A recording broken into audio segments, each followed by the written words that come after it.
Assalamualaikum warahmatullahi wabarakatuh.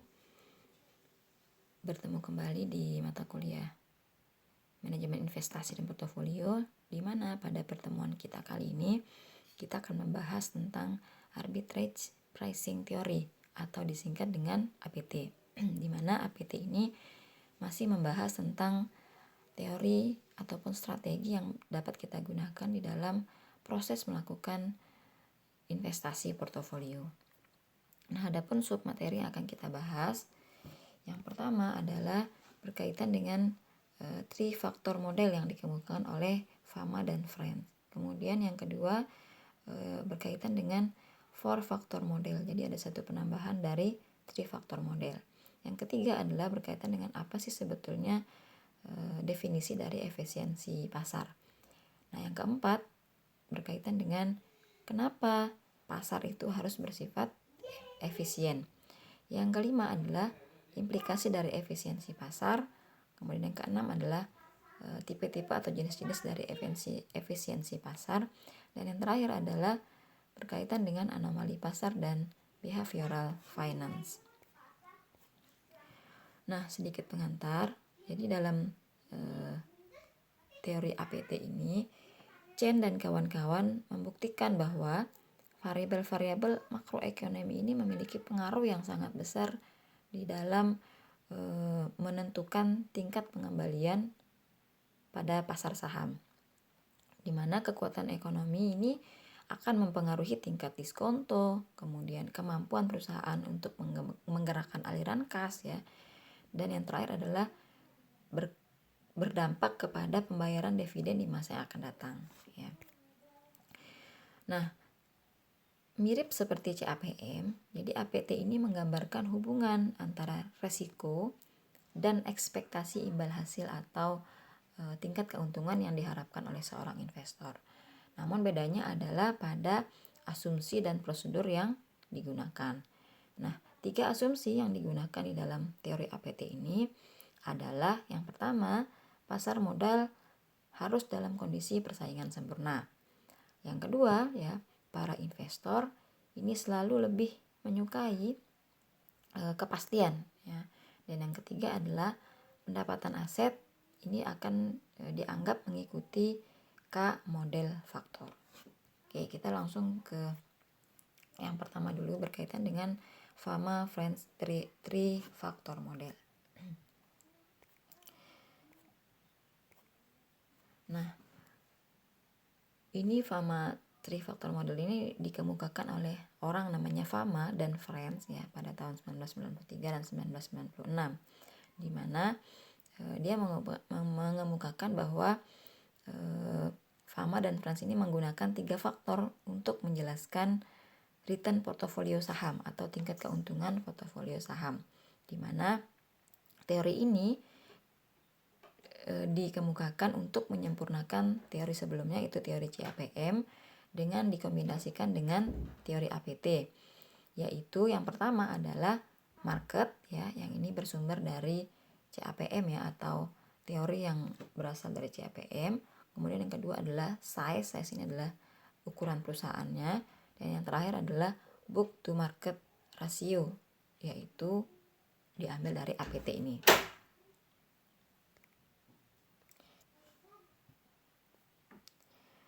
Nah, ini seperti ini, ya. Jadi ada market, ada size, dan book to market ratio. Nah, kita masuk ke yang pertama dulu, ya. Yang pertama adalah market return, di mana ini didefinisikan sebagai selisih rata-rata atau average setiap bulan dari seluruh saham dengan risk free rate bulanan. Kemudian yang kedua adalah firm size, ya. Ini merupakan ukuran dari perusahaan, di mana ini diperoleh dari perkalian dari jumlah saham yang beredar dengan saham pada setiap perusahaan yang dijadikan sampel. Nah, untuk menentukan kelompok saham besar dan kelompok saham kecil, maka firm size, ya, atau ukuran perusahaan ini akan di-ranking berdasarkan urutan nilainya dari yang terkecil sampai yang terbesar. Nah, kriteria kelompok saham besar adalah nilai firm size-nya yang di atas median atau di atas rata-rata. Kemudian kelompok saham kecil atau nilai firm size-nya ini di bawah median atau di bawah rata-rata. Jadi setelah harga sahamnya sudah diketahui, kemudian dihitung, dirata-ratakan dan diklasifikasikan dalam firm size tadi. Apakah dia masuk dalam kelas besar ataukah kecil. Dan yang terakhir adalah book to market ratio atau book equity to market equity. Ini merupakan hasil bagi antara nilai buku atau book value dengan nilai pasar atau market value. Nah, nilai buku ini menunjukkan aktiva bersih yang dimiliki oleh pemegang saham, di mana aktiva bersih ini sama dengan total ekuitas pemegang saham yang bisa kita lihat di dalam neraca perusahaan.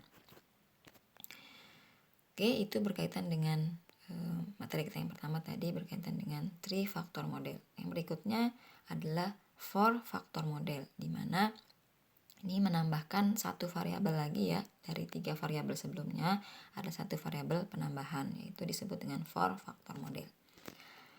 Nah, di sini dikemukakan oleh Carhart ya pada tahun 97, ini mengembangkan teori sebelumnya itu teori Fama dan Friends berkaitan dengan 3 factor model, yaitu menambahkan satu faktor, yaitu faktor momentum.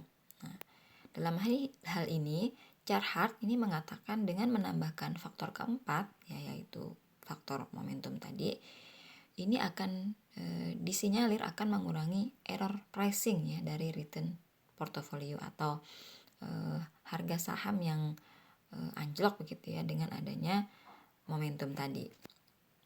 Nah, ini ya modelnya seperti ini, market, kemudian size dan book to market rasio, kemudian oleh Carhart ini ditambahkan momentum.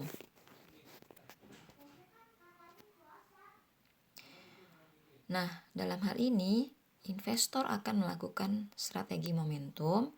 Apa sih strategi momentum ini? Strategi momentum ini adalah membeli saham dengan melihat kinerja winner dan menjual saham dengan kinerja loser di masa lalu. Carhart ini berpendapat bahwa model Fama dan Friends ini tidak bisa menjelaskan pola pengembalian yang sifatnya adalah jangka pendek. Carhart mengatakan dengan menambahkan faktor keempat yaitu momentum ini akan mengurangi error pricing dari return portfolio. Jadi momentum ini akan melihat momen yang pas begitu ya, kapan sih seorang investor ini harus menjual dan kapan investor ini harus membeli. Yang berikutnya ini berkaitan dengan apa sih sebetulnya efisiensi pasar jika dilihat dari informasionalnya. Nah, konsep ini efisiensi pasar ini pertama kali dikemukakan oleh Fama pada tahun 97 yang mendefinisikan bahwa pasar efisien ini jika harga sekuritas mencerminkan secara penuh informasi yang ada. Jadi harga yang tertera pada bursa ini sudah mencerminkan informasi ya, informasi apapun itu sudah tercermin pada harga dari sekuritas tersebut. Nah, dari sini ditekankan dua aspek ya. Yang pertama adalah fully reflect, yang berarti harga sekuritas secara akurat menggambarkan informasi di pasar, dan yang kedua adalah information available, yang bermakna apabila kita ingin menggunakan informasi yang tersedia, investor secara akurat dapat mengekspektasikan harga sekuritas yang bersangkutan. Jadi sudah melekat ya informasi pada harga tersebut. Nah, berikutnya, kenapa sih pasar ini harus di dalam kondisi pasar yang efisien? Nah, yang pertama ya, pasar efisien ini akan terpenuhi jika kondisi-kondisi berikut ini idealnya harus terpenuhi. Jadi, pasar efisien ini juga memiliki syarat. Yang pertama, banyak terdapat investor rasional dan berorientasi pada maksimasi keuntungan yang secara aktif berpartisipasi di pasar dengan menganalisis, menilai, dan berdagang saham. Nah, investor-investor ini adalah price taker ya atau penentu harga. Artinya pelaku itu sendiri tidak akan dapat mempengaruhi harga suatu sekuritas. Yang kedua, tidak ada biaya untuk mendapatkan informasi, dan informasi tersebut bebas bagi pelaku pasar pada waktu yang hampir sama atau tidak jauh berbeda. Yang ketiga, informasi ini diperoleh dalam bentuk acak. Dalam arti, setiap pengumuman yang ada di pasar adalah bebas dan tidak terpengaruh dari pengumuman yang ada. Dan yang keempat, investor bereaksi dengan cepat dan sepenuhnya terhadap informasi baru yang masuk di pasar. Yang ini akan menyebabkan harga saham segera melakukan penyesuaian. Nah, jadi intinya bahwa pasar efisien ini akan membuat beberapa kondisi-kondisi ini menjadi terjadi ya, dengan beberapa asumsi tadi. Ada investor rasional, kemudian tidak ada biaya ya, informasi yang diperoleh ini dalam bentuk acak, dan ketika ada perubahan informasi maka harga saham juga akan melakukan penyesuaian ya. Yang berikutnya adalah implikasi efisiensi pasar. Nah, kita lihat dulu bagaimana implikasinya terhadap return dan harga sekuritas. Konsep pasar efisien ini memiliki implikasi penting bagi investor, khususnya terkait dengan strategi perdagangan yang akan dipilih. Investor yang tidak percaya dengan pasar efisien ini akan cenderung melakukan perdagangan yang namanya perdagangan aktif, di mana mereka akan berusaha untuk memperoleh return lebih tinggi dibandingkan dengan sesama investor lainnya. Nah, untuk menganalisis dan menilai saham dengan tepat, investor dapat menggunakan analisis teknikal, fundamental, atau gabungan keduanya. Teknikal ini melihat historis harga saham, kemudian fundamental ini menggunakan teknik-teknik rasio dan sebagainya. Atau bisa kita menggunakan gabungan dari teknikal dan fundamental. Nah, strategi investasi aktif ini dilakukan oleh investor dapat berupa strategi pemilihan saham, rotasi sektor, dan market timing. Pemilihan saham ini merupakan strategi yang paling rasional dan paling populer di mana investor secara aktif melakukan seleksi untuk mendapatkan saham terbaik ya, dengan mendasarkan pada analisis fundamental. Kemudian strategi yang kedua tadi ya, dari strategi investasi aktif ini adalah strategi rotasi sektor. Ini bisa dilakukan oleh investor dengan dua cara. Yang pertama, melakukan investasi pada saham-saham perusahaan yang bergerak pada sektor tertentu, di mana ini dilakukan untuk mengantisipasi perubahan siklus ekonomi di kemudian hari. Atau yang kedua, melakukan modifikasi atau perubahan terhadap bobot portofolio saham-saham pada sektor industri yang berbeda-beda untuk mengantisipasi perubahan siklus ekonomi, pertumbuhan, dan nilai saham perusahaan. Sedangkan strategi yang terakhir adalah market timing ya. Ini dijalankan investor dengan secara aktif mengamati pergerakan harga saham di pasar sehingga dapat menentukan waktu yang tepat untuk masuk ke pasar guna memperoleh keuntungan, dan sebaliknya juga dapat memperkirakan waktu keluar di pasar sehingga menghindari kerugian. Jadi melihat waktu yang pas ya, lebih kepada melihat pergerakan harga sahamnya. Jika dalam kondisi bagus maka dia jual misalnya gitu, kemudian dalam kondisi rendah dia akan membeli. Nah, ini sedikit penjelasan tentang analisis fundamental. Ini saya sudah jelaskan tadi sedikit, di mana analisis ini mencoba mengestimasi harga saham di masa depan dengan cara memperkirakan nilai faktor fundamental yang dapat mempengaruhi harga saham dan menerapkan hubungan variabel-variabel tersebut sehingga diperoleh taksiran harga saham. Misalnya kita bisa menggunakan rasio ya pada analisis fundamental ini. Sedangkan ya investor yang yakin dengan kebenaran konsep pasar efisien ya akan cenderung menggunakan strategi investasi pasif. Jadi sebaliknya dengan seorang investor yang mempercayai konsep pasar efisien ini, mereka akan cenderung bersifat pasif ya, atau menggunakan strategi investasi pasif. Nah, apa sih strategi investasi pasif ini? Di sini investor percaya bahwa harga saham yang terjadi adalah harga yang mencerminkan nilai intrinsik saham. Oleh karena itu, investor tidak akan berusaha secara aktif ya untuk melakukan tindakan perdagangan saham yang bisa memberikan abnormal return. Pilihan strategi investasi pasif dapat berupa strategi beli dan tahan ya, dan strategi mengikuti indeks pasar. Jadi kebalikan dari yang tadi ya, kalau strategi aktif itu dia aktif sekali untuk memilah dan memilih saham-saham yang kira-kira akan masuk dalam portofolionya. Sementara strategi investasi pasif ini bukan artinya dia tidak melakukan apa-apa, tapi dia lebih kepada dia mempercayai bahwa harga itu adalah mencerminkan nilai intrinsik dari saham tersebut, sehingga dia merasa tidak usah terlalu aktif ya untuk melakukan tindakan perdagangan saham. Nah, dalam strategi beli dan strategi tahan yang diterapkan oleh orang yang tidak mempercayai pasar efisien ini, investor akan membeli sejumlah saham dan tetap memegangnya selama beberapa waktu. Meski demikian, hal ini tidak bermakna investor tidak melakukan apa-apa, ya. Secara rasional, investor akan menyeleksi saham yang akan dimasukkan ke dalam portofolionya dan juga melakukan penyesuaian ya jika risiko portofolio mengalami perubahan melebihi toleransinya. Sedangkan strategi kedua dilakukan investor dengan berusaha membentuk portofolio yang menyerupai kinerja indeks pasarnya. Nah, berikutnya adalah tipe-tipe efisiensi pasar.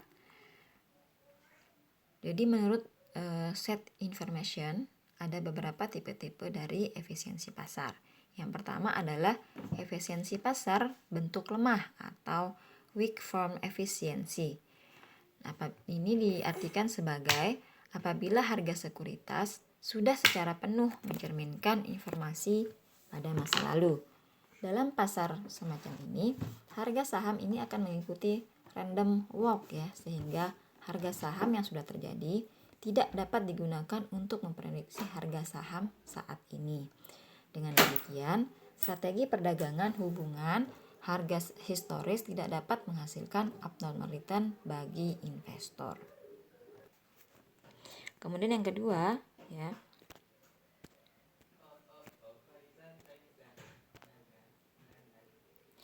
Ini yang kedua adalah efisiensi pasar berbentuk setengah kuat atau semi strong form efficiency, di mana apabila harga sekuritas secara penuh mencerminkan semua informasi yang dipublikasikan. Jadi kalau yang pertama tadi harga sekuritasnya itu yang sudah terjadi itu tidak mencerminkan harga saat ini ya. Jadi dan tidak bisa kita gunakan untuk memprediksi harga saham di masa yang akan datang. Nah, yang kedua ini harga pada sekuritas itu sudah secara penuh mencerminkan semua informasi yang dipublikasikan. Dan yang ketiga adalah efisiensi pasar berbentuk kuat, di mana efisiensi pasar berbentuk kuat ini apabila harga sekuritas sudah mencerminkan semua informasi. Efisiensi pasar bentuk kuat atau strong form efficiency ini terjadi apabila harga sekuritas sudah mencerminkan semua informasi yang tersedia, baik yang dipublikasikan maupun yang sifatnya privat. Nah, di sini tidak ada seorang pun investor yang bisa memperoleh abnormal return ya, karena mempunyai informasi privat. Dalam keadaan semacam ini, pasar modal ini sudah dianggap seperti rumah lelang yang ideal ya, karena harga selalu wajar dan tidak ada investor yang mampu memperoleh perkiraan lebih baik tentang harga saham. Jadi abnormal return ini adalah keuntungan yang diperoleh dari seorang investor dari prediksi-prediksi yang dia lakukan gitu ya. Dan itu di luar dari variabel-variabel fundamental. Nah, dari tipe-tipe tadi ini dilakukan namanya penyempurnaan ya. Jadi penyempurnaan dari 3 tipe sebelumnya. Yang pertama, untuk menyempurnakan tipe yang pertama ini ada namanya return predictably ya, dimana apabila efisiensi bentuk lemah ya hanya menekankan kekuatan prediksi return di masa lalu, maka prediktabilitas return ini mencakup kemampuan memprediksi return menggunakan variabel yang lebih luas lagi seperti dividen dan tingkat bunga. Jadi kalau yang lemah tadi dia hanya menggunakan pergerakan harga saham ya, padahal kalau kita hanya menggunakan pergerakan harga saham ini kadang-kadang tidak bisa mencerminkan harga saham di masa yang akan datang. Nah, di sini ditambahkan variabel misalnya seperti dividen dan tingkat bunga. Kemudian yang kedua adalah ada namanya event studies. Nah, untuk menyempurnakan tipe yang kedua tadi, di sini kita menggunakan event studies. Sama halnya dengan efisiensi bentuk setengah kuat, maka tingkat efisiensi kedua ini merujuk pada keadaan di mana harga sekuritas bukan hanya mencerminkan informasi di masa lalu, tapi juga informasi yang sudah dipublikasikan. Dan yang terakhir adalah private information, di mana kategori ini tidak berbeda jauh dengan efisiensi bentuk kuat, di mana harga sekuritas secara penuh telah mencerminkan semua informasi yang dipublikasikan maupun tidak. Jadi sudah menutup kemungkinan untuk terjadinya abnormal return ya, atau keuntungan yang bersifat abnormal. Berikutnya adalah anomali pasar dan behavioral finance.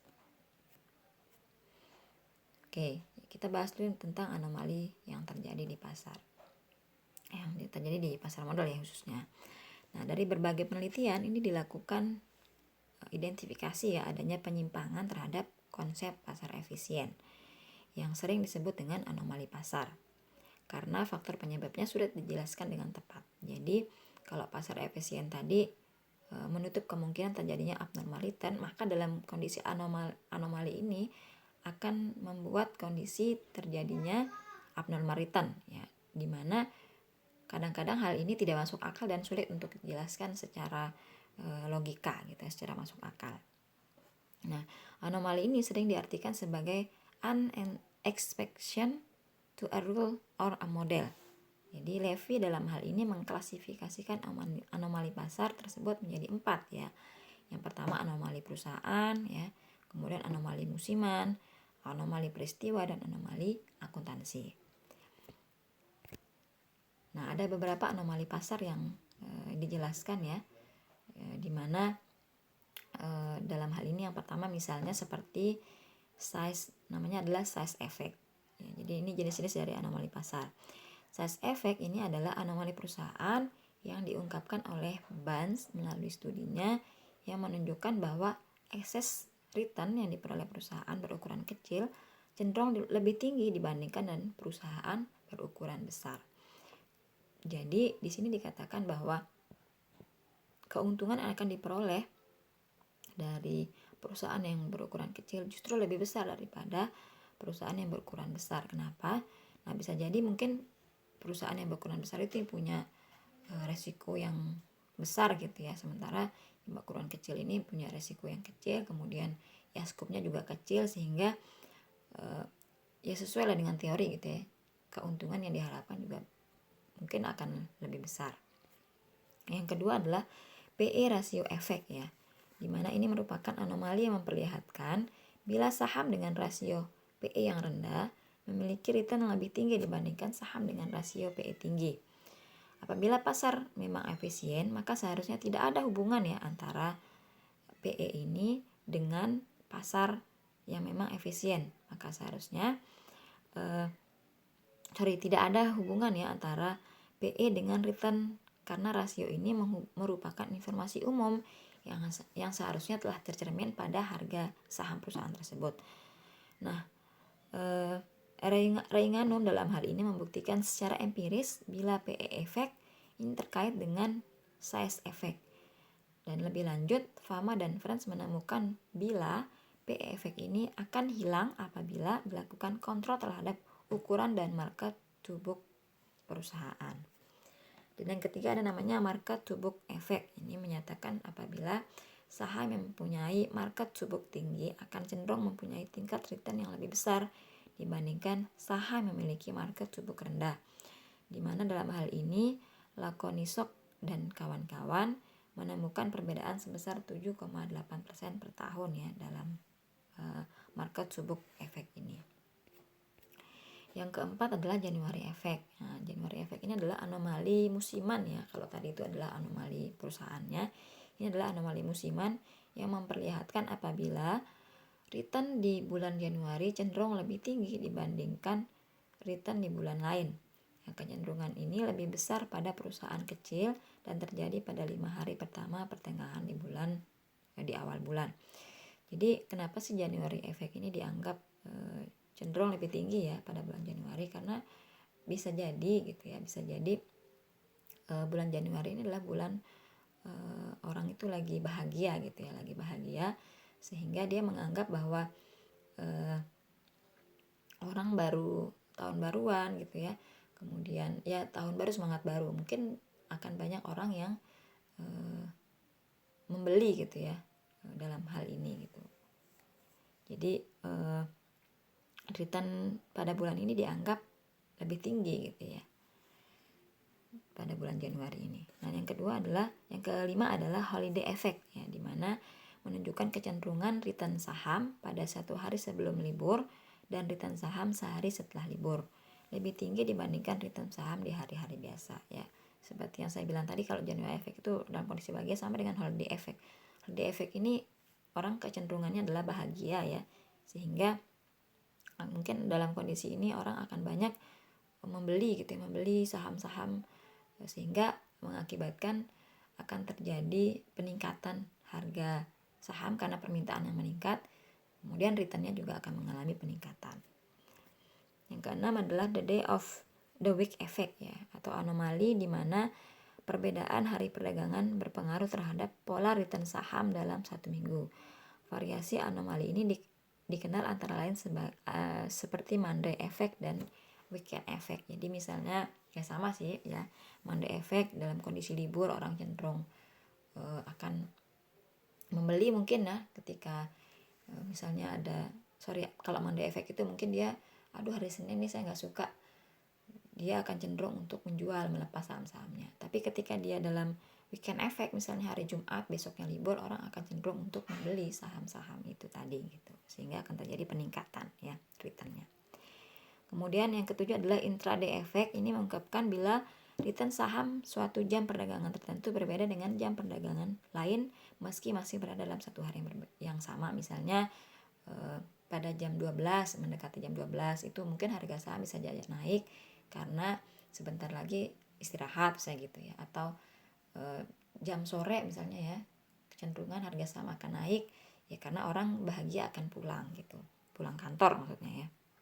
Nah, yang kedelapan adalah turn of the month effect ya, yaitu anomali di mana tingkat pengembalian pada awal bulan selalu lebih tinggi atau positif dibandingkan dengan akhir bulan ya. Awal bulan ini adalah waktu orang terima gaji jadi bahagia gitu, sementara akhir bulan ini lagi dompet sudah mulai meraung-raung ya, sehingga akan terjadi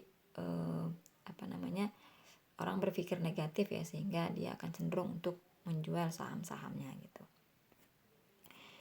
Nah, yang terakhir itu berkaitan dengan behavioral finance ya, dimana dalam hari ini Lindner ya mengatakan bahwa behavioral finance is the study of how humans interpret and act on information to make informed investment decision ya, dimana ini mengacu pada definisi, yaitu suatu ilmu yang mempelajari bagaimana seorang manusia itu menyikapi dan bereaksi atas informasi yang ada dalam upaya untuk mengambil keputusan yang dapat mengoptimalkan tingkat pengembalian dengan memperhatikan resiko yang melekat di dalamnya, yaitu unsur sikap dan tindakan manusia merupakan faktor penentu dalam berinvestasi. Jadi bagaimana sih reaksi dia ya dalam informasi yang dia peroleh ya, ini adalah behavioral finance. Nah, menurut Ricciardi ya, mengatakan bahwa behavioral finance ini merupakan suatu disiplin ilmu yang di dalamnya melekat interaksi berbagai disiplin ilmu ya, atau terus-menerus berinteraksi sehingga dalam pembahasannya tidak bisa dilakukan isolasi. Jadi ada psikologinya ya, melihat psikologi seseorang dalam pengambilan sikap dan sebagainya, dalam terutama dalam keuangannya gitu, ketika dia memperoleh informasi apa sih yang dilakukan ya. Nah, seperti ini ya gambar behavioral finance itu kenapa dikatakan multidisiplin ya. ada sosiologinya, ada finance-nya, ada economics-nya, ada behavioral accounting ya, ada investment, ada behavioral economics, ada psikologi dan sebagainya gitu, sehingga dikatakan multidisiplin ya. Nah, sehingga yang terakhir dapat disimpulkan bahwa behavioral finance ini merupakan ilmu yang mempelajari bagaimana manusia mengambil tindakan pada proses pengambilan keputusan dalam berinvestasi sebagai respon atas informasi yang diperolehnya. Oke, teman-teman semua, itu materi yang bisa saya sampaikan pada pertemuan kita kali ini. Mohon maaf jika ada salah-salah kata. Assalamualaikum warahmatullahi wabarakatuh.